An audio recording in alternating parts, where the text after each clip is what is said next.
how do you scale your business? All right? How do you scale your business? And how do you make money from it? So we did decision-making unit, decision-making process. We went back and caught up on this. And now there's this step here called follow-on markets. How do we make a business that can grow?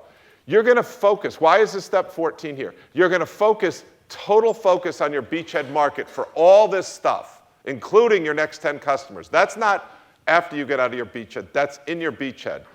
We pick our head up now for step 14 and say, we said the beachhead market was strategic. What are we going to do after we win books, if you're Jeff Bezos? What are we going to do for our next trick?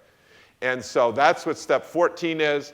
And then once we do that, we thought about that, we dive back into our beachhead market, and then we'll pick our head up and build the product plan to go beyond the beachhead market, beyond our MVP. And remember, your first one could be small, and when you do your pitches on Friday, you'll say our beachhead market is $10 million. But our overall addressable market, once we go outside to the, once we go beyond our beachhead, is a $2 billion market.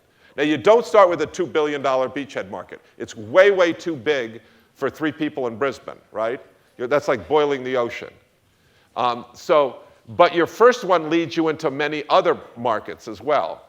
So what you do when you have it, and you saw this from our guest today, you can have your current market segment, that's your beachhead market, with a current product in your current. That is a beachhead market. When you leave the beachhead market, you can take the current market, our customer, and sell them a new product. This is what's called upselling. You take that customer, we already have a relationship with them, we know what they want, and now we'll just sell them another product. Remember Target, right? Remember Cheeky Chompers? They have one of ours, we know who they are, we'll just upsell them. Very, very common way to do it. The other one is we can take our product and we can go to a new market segment. Yes, we conquered books, but now we're going to move to a new market segment and potentially, use the, well, actually, that would be upselling them to other things. But we already have Sensible, we have our product. Now we're going to move and we're going to sell that to Hollywood. It's a new market segment for a product we've already figured out. This often is, going back to the earlier question, our product works here in Australia, but now we're going to take exactly the same product and we're going to move it to a new geography. That would be that move. What you don't do is you don't go to a new customer with a new product. This is a non-starter. Too many changes, you're not building off anything you've done already. And so when you do this, you would be, here's our beachhead market, here's the follow-on markets. You estimate what these are. You don't have to know these in detail. Just put them out there to show that you have a path to greatness, that you're not just trying to, the goal is not just to get to the beaches of Normandy. The idea is to get to the beaches of Normandy so we can then get to Berlin and we can take back all of Europe, right? So going down this way, this says new customers for the same product or new products for the same customer. And that's how this works. This is all in the workbook, and you've got it. Let's just have, we haven't had a fun in a while, so let's have some fun. Yes? See, for the beachhead market, if it is $100 million, let's say it's $100 million. Yeah. What's the optimal market share that if you capture that you can go to the next market? Okay. So first of all, in my book, I say like 10 million to 100 million. That's a US-based thing.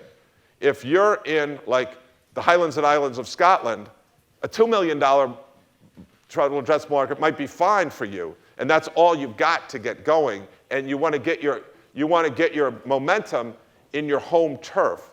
So it depends on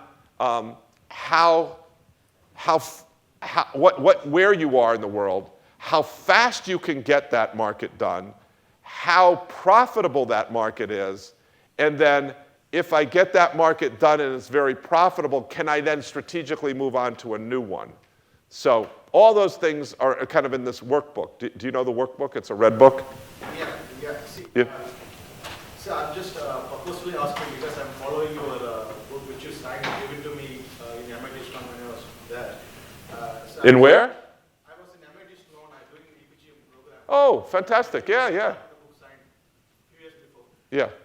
So Is it a great book or the greatest book ever? it was the very greatest book. It's actually, see, I'm an entrepreneur for the last 7 years. I've been into the broad markets. Yeah. After I got your book, I applied that niche market concept. I have a e-commerce site called Yeah. where the focus, particularly the market is astrology and remedial services, which we do from India across. Yeah. After we found out the last 4 or 5 years of experience, we have a lot of North American non-Hindu customers who are the religious. Okay, stop. I'm going to take you at the break. I'm going to put people onto the exercise right now, all right? All right, so here's an exercise, all right? This is called the Peloton Bike. Do people know what the Peloton is? Okay, here's what it is. It's a spinning bike, see it right here? That with a huge tablet in front of it, and then you get on your bike and it tells you how fast you're going and all that stuff. But even better, they have someone in New York City who's leading a class screaming and yelling at you. Go faster! You know,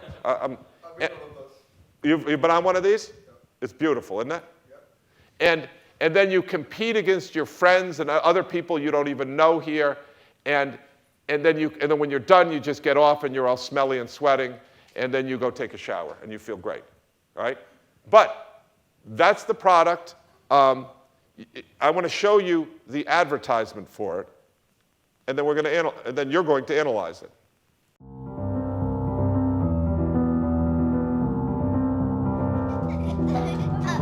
Most of life is a string of barely noticeable moments. Some easy, some tough. Victories, setbacks, mostly tiny, all beautiful. But every day there's a chance to be stronger, fiercer. Like 2 hours. Let's go. I don't want to. Come on. But also easier, There's 3 of us here. more patient. At once peaceful and unstoppable. Because every day is a chance to get closer to something inside that's always been there. Peloton. Wait. Let me give you a little more data here, all right? So the Peloton Bike starts at $2,000. You can only, when it first comes out, the ad comes out, you can only get it if you pay $2,000 and you sign up for a year's worth of service, which is basically another $1,000, and you have to buy some other stuff, and it's delivered to you. So what is service? Like you just fix it? No. You get classes. You get unlimited classes that to start. You can take a 15-minute class. You can take a half-hour class. You can have this instructor which you like. You can have this instructor which you like. You can do a jazz class. You can do a salsa, but it's different music and things. By the way, the whole time you're competing against your friends who have it. These things cost $2,000 plus a monthly subscription that you must get, and some other stuff brings the price to, they're charging $3,000 per bike, pay me up front. Business model, pay it all up front, all right? They are selling like wildfire. The NPS on these things is crazy. They're like the red tube, whatever that thing is. What's it called again? The pawpaw, yeah. But this thing costs $3,000. They are crushing it. They are crushing it. So, who's their customer? What's their follow-on market? Now, usually by now, everybody understands. What's the first thing we ask? Who's the customer? And someone started with that. I want you all to think about who is the customer, all right? And then what are you going to do? They are selling out like crazy. They are just going gangbusters. People are throwing money at them. In fact, You can look it up. They're featured all over the place, and they raise $100 million. They're growing like wildfire. They're dominating some beachhead market. What beachhead market is that, and where should you go after that? You now have a war chest of $100 million. Everybody got it? I would say about 4 years ago. I could give you the articles and stuff, but it doesn't matter. Just this, believe it or not, this ad that I just showed you, you should be very clear who the customer is. And that's who their customer was. And they were scooping these things up as fast as you could get them. Does anyone have a Peloton here? Yeah, they prevent them from being shipped overseas. They do now? Yeah, like there are like 4 of them, and it's such a big deal.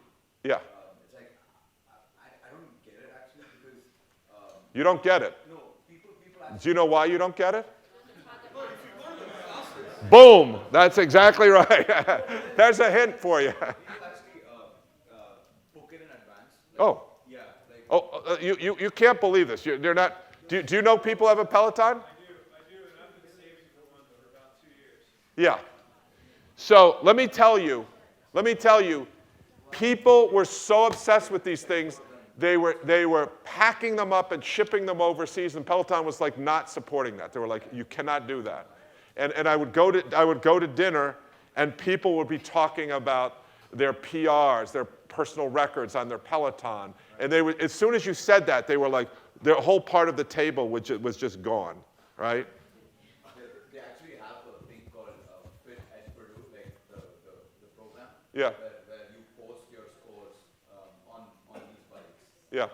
Onto that channel, and then you get gifts from the fitness Yeah. center. Like, Yeah. from some But that was not, just to be clear, they would not allow, they were trying to prevent any bikes from getting to Australia. Why? You tell me. This is in the That's in the US. Oh, where? Yeah, Purdue University, US. Oh, Purdue University. And that was not their target market. That was not what they were interested in, right?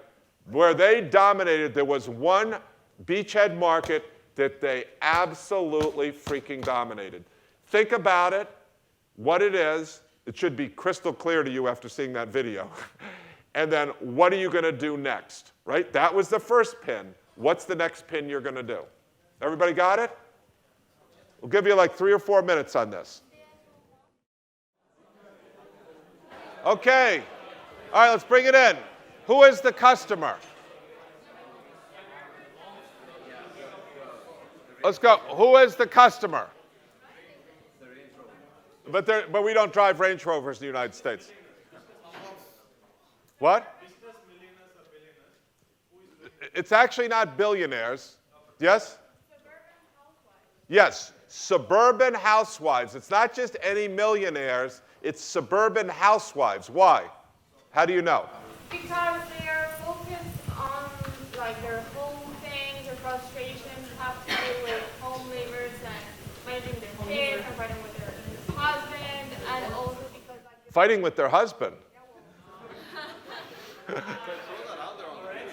Yeah, no, it's there, yeah. Isn't it? I mean, it's like the video, I love the video. and Right? the thing is, like it gave a lot of importance to those issues, like if she wasn't getting like enough like credit for her work. Yeah. What else do we know about this woman? First of all, she's suburban, right? You can see her around, you know, the windows, the house. This is an urban woman. What else do we know? Yes. Sorry. She has a whole community with her, like the dinner table. Yeah, the dinner table. She wants to be social, right? Is she educated? Highly educated. Had a job. Frustrated? Frustrated, yup. Spends most of the time alone? I didn't see that in there. I'm not. But she struggles between family and work. Family and work, and what else? Family, but there's something else. There's family, there's work. Sorry? She is obsessed with she's obsessed with her fitness, right? Yeah. Yeah, this just came out. I just tweeted this today, by the way. This is like a rage right now. You can see 136,000 people have loved this. So. Sorry, how did you get the education and the job? I didn't see that. You couldn't tell? That she's highly educated. There's all sides, just like that was a frat bro, Mike was appealing to the frat bro, there were all kinds of subtle cues. Like if you're a community college graduate, you don't have like a dinner party with those types of people. There were all, the clothes, everything about it. It's this, by the way, crushed this demographic. Crushed it. They had to have this. They were going to Pilates class, they were doing all this. The Peloton just sweeps this up and brings it right into their house. They're short on time. They're obsessed with this. They want the numbers. They want to know how many calories. They want to know how they're doing against their friends. They're also competitive too. They're competitive. And this isn't for everybody. This is not for everybody. For the people who like it, they don't like it. They freaking love it. They get obsessed with it. And this is, and it's not just the United States. I went out to Lady Elliot Island here in Australia. I'm driving out. There were like no restaurants. There was like fitness center, yoga center, Pilates. It's amazing, right?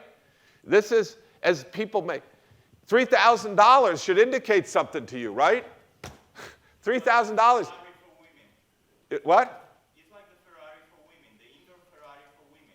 There's a lot more Pelotons out there than there are Ferraris. I can tell you that. These things are.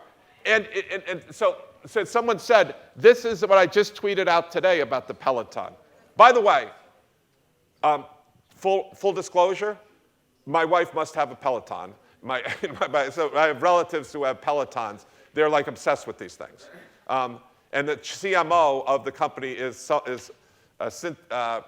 Carolyn Tish Blodgett, and her husband is a former student. But look at this. Love putting my Peloton bike in the most striking area of my multi-modern $3 million house. I had my, no, this is mockery of people who own Pelotons. This is why, see how this thing, it went viral.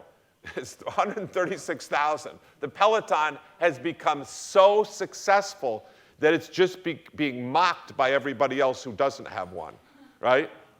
I had my carpenter build a $9,000 finished floor riser for my Peloton bike in my glass-enclosed Zen garden home gym. I put my Peloton bike in the center of my panoramic living room window in my New York penthouse. And that's where we visited my parents for Christmas. Wait, there's another one here. I like this. They're all like this. There's one that's a little. Probably the worst thing about putting my Peloton bike in my spotless, huge kitchen is when my dumb kid interrupts the workout. Where's Consuela? She has one job. Wildly inappropriate, just to be clear. And it gets worse, right? Sometimes I let the nanny ride my Peloton, but my solarium is in my space, so she can only ride in the garage when she is disciplining my children. So, you know who the Peloton ride is for, right? And what? $3,000, and they sold them like crazy. But guess what? There's only so many people who can pay $3,000 for a bike and put it in their solarium, right? And they just raised $10 million. So what's the follow-on market?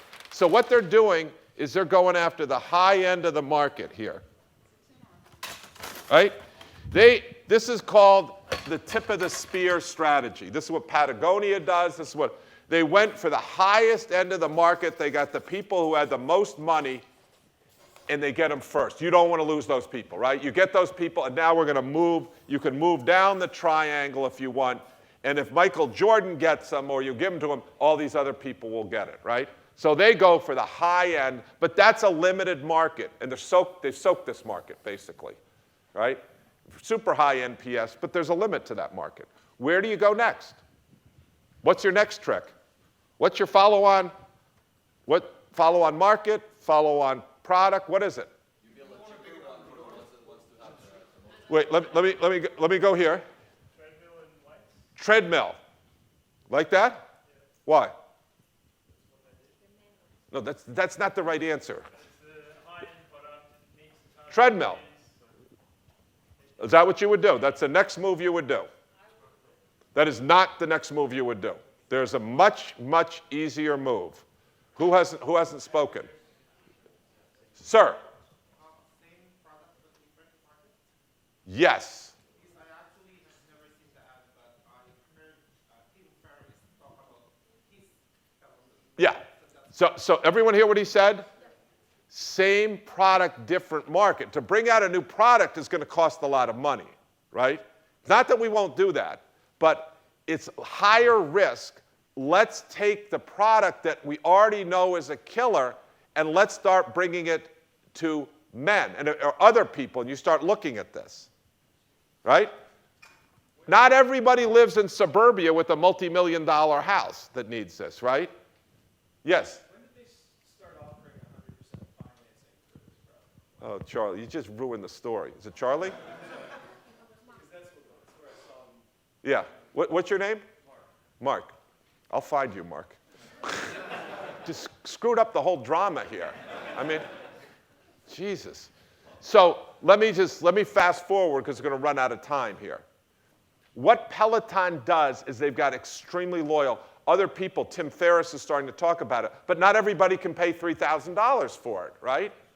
But there's an enormous market out there. They've just raised $100 million, and what they do is they simply offer a financing option here, and they change their commercials to include guys, to include urban people, to include people who don't have as much money.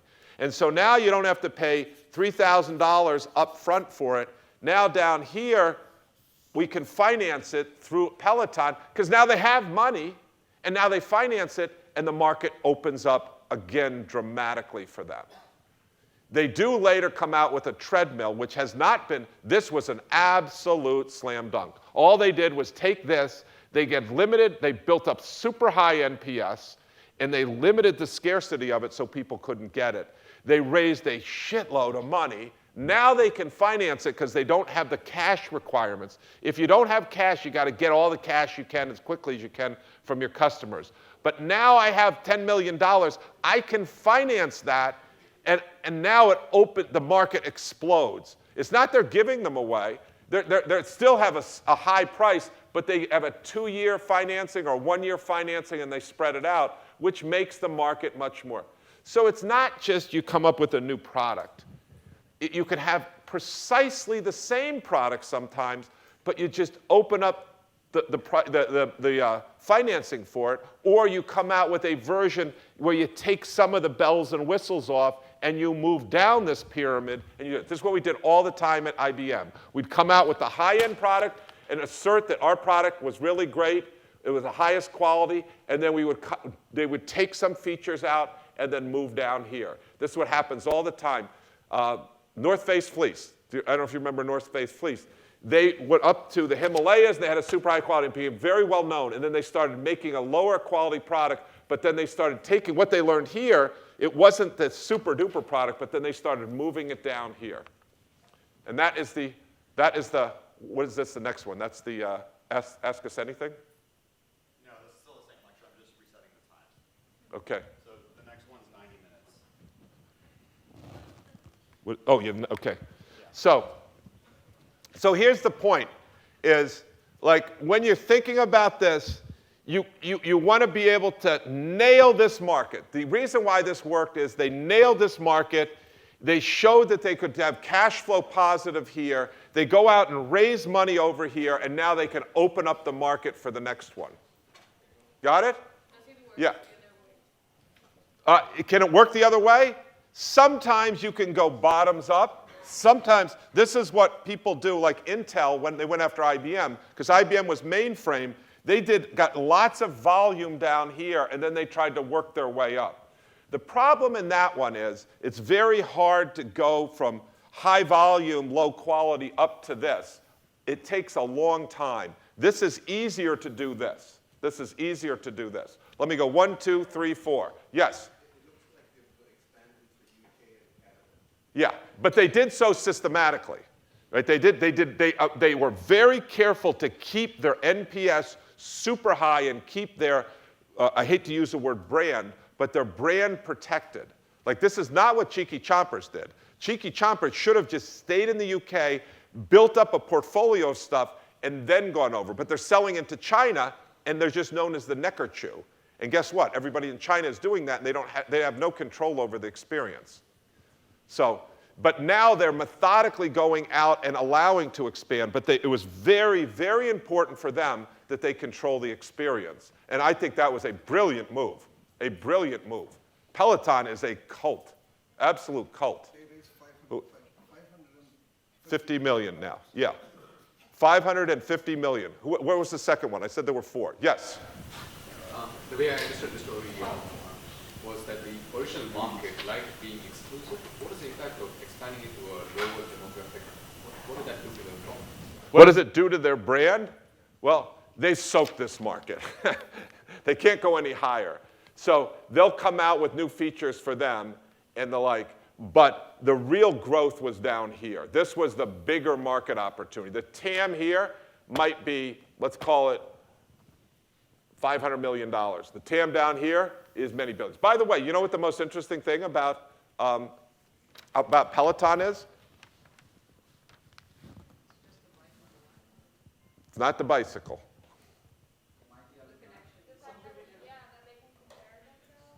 It's the data. They have 75 data scientists cranking away, and they know all about the person. And when the person stops, and they measure engagement. They don't just care that you pay for it. They want to see engagement. And then when you don't engage, they'll say, hey, Colombia, we see that. And by the way, the person who would send it to you is the person that you like. Like, it's Toussaint, I forget his first name. He would send the instructor that you've chosen the most, he would send a message to you and saying, hey, you know, you got up to 250 rides, but you haven't seemed to be, we haven't seen you in a while. Is everything okay? And you're like, oh, Alex Toussaint has sent me an email. Oh, yeah. And they have all this data that they're constantly going through. There was another one here. Yes, I'll get to you, Professor. When you say it's a lot harder to go bottom up, it's easier to go top down, I'm thinking Peloton as a product, as a company, if the first thing they do is they kind of skip the MVP, that only product is a brilliant damn product. The first advertisement that they do is a TV commercial, which is also bloody amazing. It takes some crazy ton of capital to be able to do that in the first instance. Which means, are we ideally saying that if you have the money, go top down, if you don't, go bottom up? They didn't have the money at the beginning. So first of all, their core is not strong.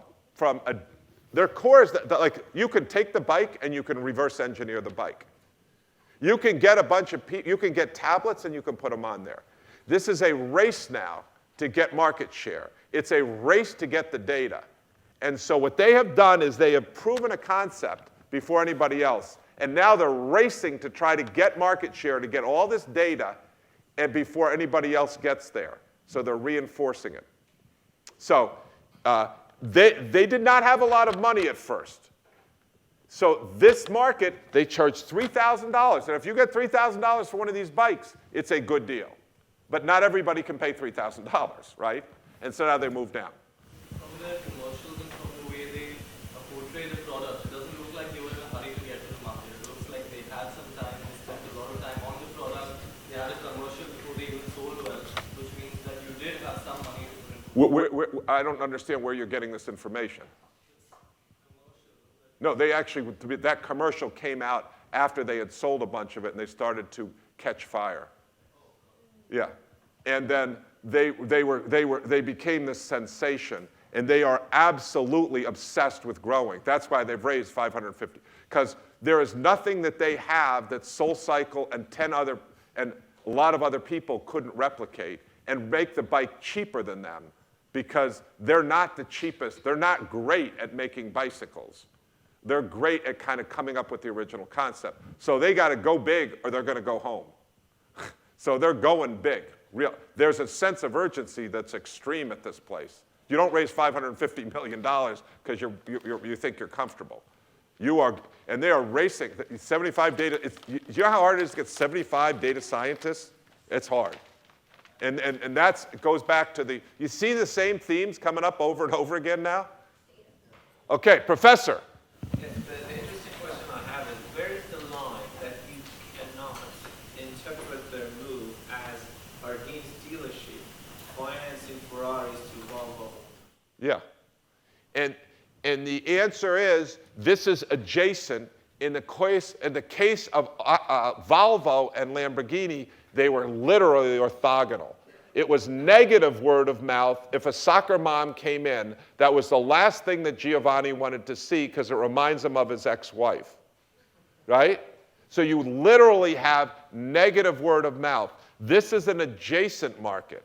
And now when we talk about Volvo and Lamborghini, they're like that. But if you have a Lamborghini dealership and you start to crush that market, and now you say, hey, what's the next market? It's not Volvos, it might be Ferraris, because that's adjacent to it, right?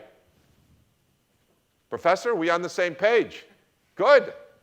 I'm going to earn my credits here. All right, we're going to move on, all right, because we have more videos, and we have more fun, and we've got more topics. All right? So again, what do you think the follow-on market is if you keep going here? What's the ultimate holy grail? Again, just like the last time, it's MIT people from Kyrgyzstan. They have so much money, it's unbelievable.